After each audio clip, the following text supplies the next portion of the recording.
Chhattisgarhi video देखने के लिए हमारे यूट्यूब चैनल को सब्सक्राइब करें और दबाएं इस बेल आइकन को, ताकि हमारे वीडियो की नोटिफिकेशन आपके पास पहुंचे सबसे पहले।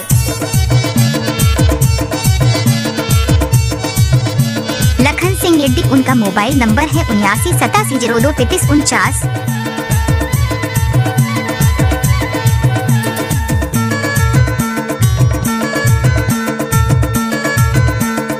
आप सुन रहे हैं मिक्स बाय डीजे लेक सिंह मरकाम ग्राम सुखलौड़ी बड़े टोला वाले।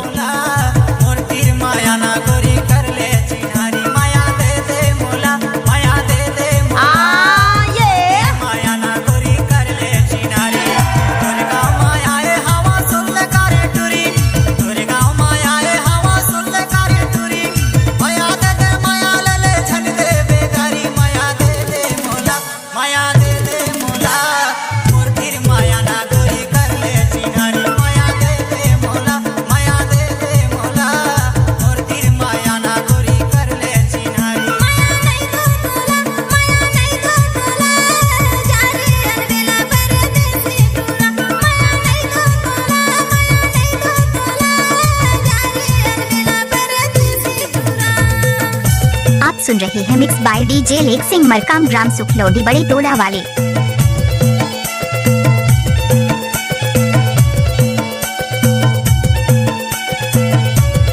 लखन सिंह रेड्डी, उनका मोबाइल नंबर है 7987023349।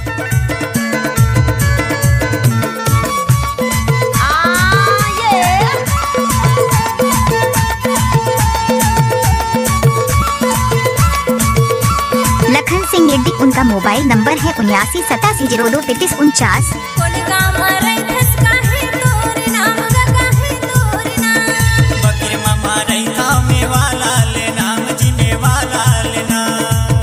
इलाका किसी का भी हो, धमाका तो हमारी होगा।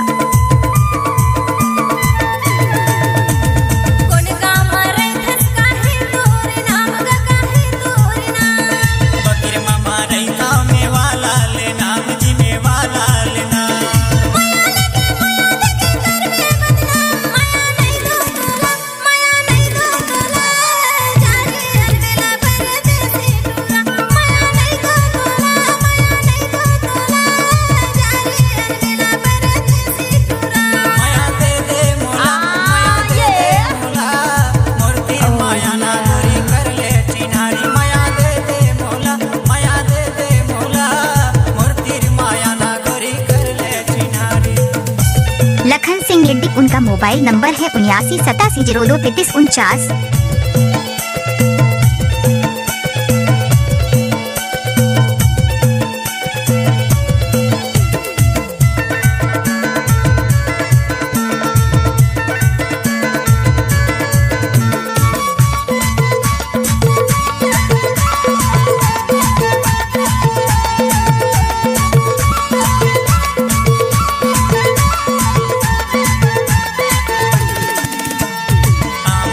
डारा बोलेला कोयली जी, बोलेला कोयली।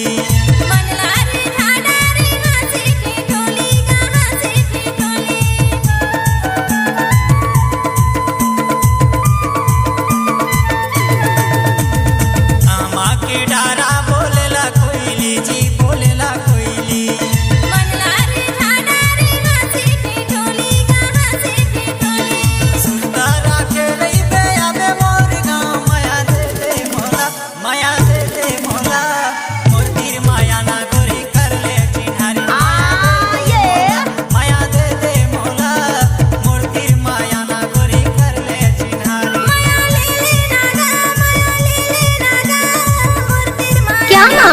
लखन सिंह रेड्डी, उनका मोबाइल नंबर है 7987023349। आप सुन रहे हैं मिक्स बाय डीजे लेक सिंह मरकाम ग्राम सुखलौड़ी बड़े टोला वाले।